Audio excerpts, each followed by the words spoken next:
So, ayan na guys, ready to eat!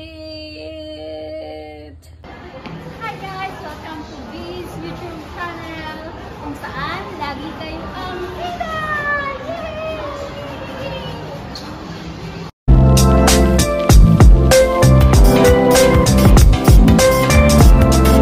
Hi guys! For today's video, magluluto tayo ng pambansang gulay ng Pilipinas, ang bahay kubo. Charot. Medyo nahihilo ako guys. Parang, ay! Tumalon pa yung hipon natin sa floor. Buhay pa yung hipon, oh. Medyo nahihilo-hilo ako pag pag naglalakad, nakatayo. Hindi ko alam. Simula to nung pumunta ako dun sa police clearance. Kumuha ako ng fingerprint ako. Ba't itong mga hipon tumatalon? So yun guys, magluluto ako ngayon ng pinakbet kasi wala akong amo. So parang ang sarap magluto. At alam nyo naman, favorite na gulay. So ito siya guys. So yun guys, ang ating ingredients sa ating pinakbet. Lalagyan natin siya ng fresh na hipon na buhay pa.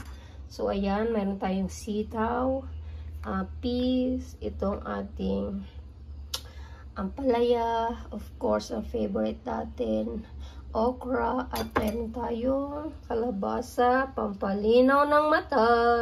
Kasi medyo nahihilo talaga ako. Buhay pa talaga siya, guys. So, ayan. O, diba? Ay! Tumalot! Ay! Uy! Ikaw tumakas. Sige na nga, maghihiwa na ako ng ingredients na to para makaluto na tayo. So, ito na guys, ang ating ingredients. Na-slice ko na. So, ayan na. Kompleto na. So, ready na sa paggisa. So, let's do this. So, nag-init na ako ng kawali. So, lalagyan natin ng oil. So, ito na guys. Gigisa na natin tong sibuyas bawang. Kunti lang yung oil na.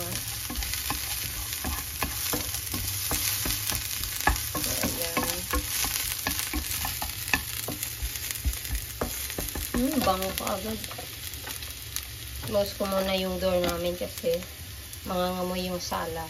So, ayan na guys. Okay na siya. Mabango na. Lalagay ko muna yung ating kalabasa. So, unahin ko yung kalabasa kasi medyo matagal ko ng konti. And then, tatakpan natin for only siguro 2 minutes lang. Or 1 minute lang guys. So, uurasan natin siya para make sure na balance ang pagluto mamaya at hindi lahat overcook. So, ayan guys, saute lang natin. Ang bango, grabe, super bango ng bawang at sibuyas. So, dun pa lang, lalabas na yung lasa ng sibuyas. So, may another 1 minute pa tayo. Takpan ulit natin. So, ito na guys. So, ilalagay ko na yung ating, ilalagay ko na yung ating ibang gulay, yung ating ampalaya, at saka sitaw, at okra. Yan.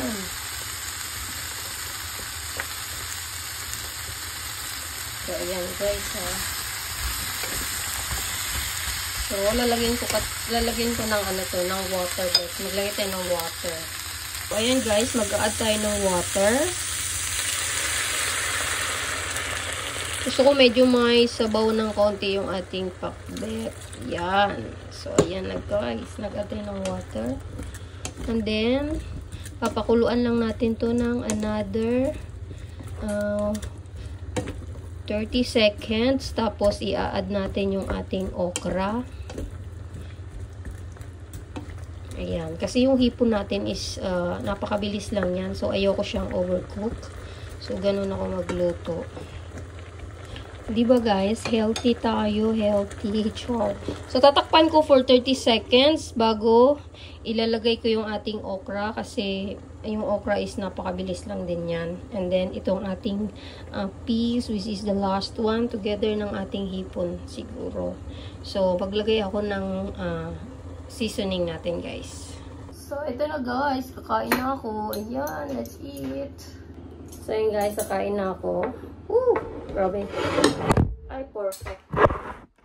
Perfect. Maniway na ito mo. Shout out sa aking mga washing machine dyan sa likod. Na ano, natuyuan siya, pero okay lang. Ganun naman, di ba, yung pakbet. Wala masyadong sabaw. I'm not a fan of, ano guys, yung kalabasa. Pero, pampalinaw ng natago.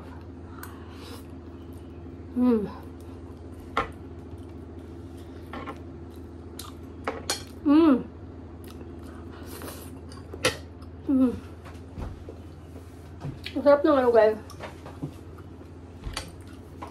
Yung kalabasa, alam mo yung parang malagkit siya. Perfect lang.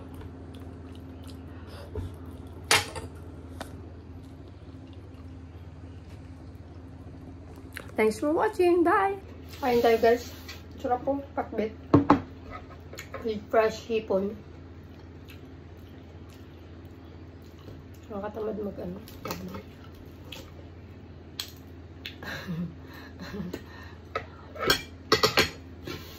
So yun guys, kain tayo. So, itong hipon. Fresh na fresh.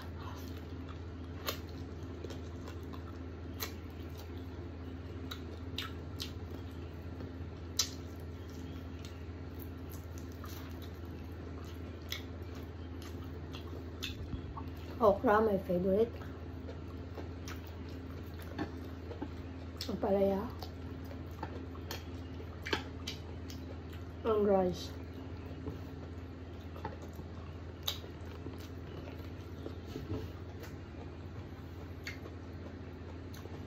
Ang sarap ng palaya.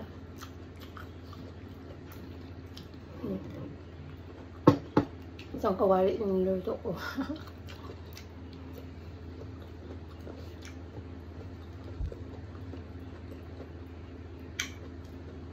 Ay, sino ko.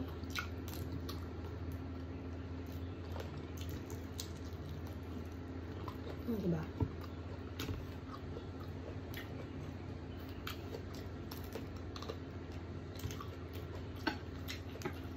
Sitaw. Bye!